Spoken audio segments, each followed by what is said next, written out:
सबके हितकारी ऐ भोला डमरूधारी, महिमा तेरी क्या कहूँ मैं भोले जटाधारी। तुम सबके हितकारी ऐ भोला डमरूधारी, महिमा तेरी क्या कहूँ मैं भोले जटाधारी। नित्य दर्शन करने मैं तेरे दर पे आया, धतूरा बेल भांग रुद्राभिषेक कराया। नित्य दर्शन करने मैं तेरे दर पे आया, धतूरा बेल भांग रुद्राभिषेक कराया। सब मुराद हुई पूरी ऐ भोले भंडारी, महिमा तेरी क्या कहूँ मैं भोले जटाधारी। तुम सबके हितकारी ऐ भोला डमरूधारी, महिमा तेरी क्या कहूँ मैं भोले जटाधारी। जटाधारी जटाधारी जटाधारी जटाधारी जटाधारी जटाधारी जटाधारी जटाधारी।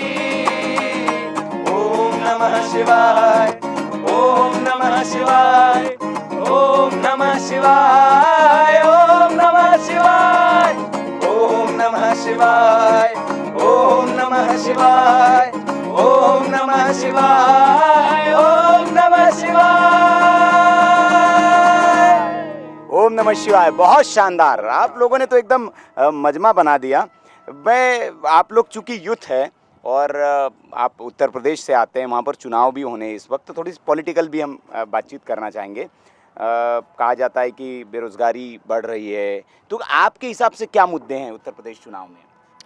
बेरोज़गारी बढ़ रही है, उसके लिए कह सकते हैं कि मतलब सरकार को पूरी तरह से रिस्पॉन्सिबल नहीं ठहरा सकते, उसमें हाँ, कहीं ना कहीं हम हाँ, भी शामिल हैं। जितना अच्छा हम अपनी तरफ से करेंगे, जितना अच्छा हम अपनी तरफ से देंगे, तो हम नहीं रहेंगे बेरोज़गार, है ना। हर बार सरकार को इंडिकेट करना कि सरकार की वजह से बेरोज़गार हैं या वो रोज़गार नहीं दे रही है, तो ये भी गलत है एक तरह से। मुझे ऐसा लगता है। मतलब आप लगता है कि युवा आज का सक्षम है, वो खुद करना चाहिए काम हाँ, उसको। उसे खुद करना जैसे चाहिए, आप वो लोगों खुद ने मेहनत करे। रोजगार के लिए ये राह चुनी, जी, म्यूजिक। जी। अच्छा, आपके क्या ओपिनियन है चुनाव को लेकर? चुनाव को लेकर मेरा एक ही ओपिनियन है कि जो भी युवा वर्ग है, ठीक है, अगर अपने एक किसी न किसी के अंदर एक ना छोटा बहुत टैलेंट होता है, ठीक है, वो अपने अगर टैलेंट को निखारे या फिर जो भी वर्क है उसको निखारे, देन उस पर वर्क करे, ठीक है।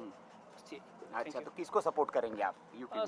यूपी में सपोर्ट करने के लिए तो अब मैं कैसे बताऊँ नहीं, आप अपना सपोर्ट opinion के लिए रख सकते हैं। कौन है, किसको आपको लगता है कि मतलब युवाओं की मांग देखो है कि अभी किसको देखा जाए आना तो चाहिए? भाजपा ने बहुत सारे काम पर किए हैं जो हाँ। हमारे नज़र में बहुत, देखो लोगों की नज़र में इतना नहीं है, लेकिन हमारे नज़र में बहुत है कि उन्होंने बहुत वर्क किए हैं, ठीक है। तो मेरे हिसाब से आई थिंक बीजेपी सरकारी होनी चाहिए। जी, गायक साहब भी हैं हमारे साथ, बहुत अच्छा इनका कंठ है और बहुत जोरदार रैप भी करते हैं आप। नहीं नहीं नहीं, मैं अच्छा, रैप कौन करता है आप में से? वो है नहीं, हमारी अच्छा, 11 लोगों की टीम है सर। अच्छा। तो हमारे 2 रैपर हैं, एक का नेम है फिनिक्स, दूसरे का नेम है AR स्टैटिक। हाँ। और इस गाने में जो हमने भोले बाबा वाला गाना गाया था, उसमें AR स्टैटिक हैं हमारे एक रैपर, उन्होंने rap बहुत शानदार। और तो लिखा है क्या इन्होंने इनका। क्या मूड है यूपी में, आपको क्या लगता है किसे आना चाहिए, किसे नहीं आना चाहिए? फॉर मी सर, मैं अगर मैं अपनी तरफ से सोचूं तो सरकार चाहे कोई भी आए, हाँ। बस वो ये सोचे कि हम उत्तर प्रदेश की ग्रोथ कैसे कर सकते हैं, किस तरीके से वो हर किसी फील्ड में उसको बेटर बना सकते हैं,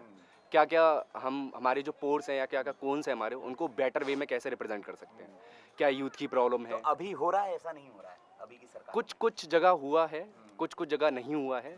जैसे बहुत सी जगह डेवलपमेंट हुआ, जैसे हम जिस सिटी से बिलोंग करते हैं, हाँ, तो वहाँ पहले क्या कहते हैं, एक छोटा सा रेलवे स्टेशन था, बहुत ज़्यादा छोटा सा, जिसकी ट्रेन सिर्फ और सिर्फ क्या कहते हैं आगरा तक सीमित थी या फिर टूडला तक सीमित थी पहले, उसको आगरा उन्होंने किया, मतलब डेवलपमेंट किया उन्होंने, जो कि मुझे ऐसा लगता है जो पिछले 5 सालों की जो सरकार थी उन्होंने नहीं कर पाया इतना। अच्छा, मतलब डेवलपमेंट हुआ है। Development। आपकी क्या राय है? मिश्रा जी हैं। जी जी मिश्रा जी बताएं। सर, मेरी राय है ये है कि जो बेरोजगारी में सुधार करे हाँ। और छात्रों अच्छा, के एक बारे में मैं सोचे। दूसरा ओपिनियन आपसे लेना चाहूँगा, क्योंकि आप मिश्रा है। कहा जाता है कि उत्तर प्रदेश में जो है कि ब्राह्मणों को बहुत परेशान किया जा रहा है, ऐसा है क्या योगी सरकार में? ब्राह्मणों को परेशान तो नहीं किया जा रहा, हाँ। जो उद्दंडनीय ब्राह्मण थे हाँ। उनको तो परेशान किया जाना ज़रूरी था, हाँ।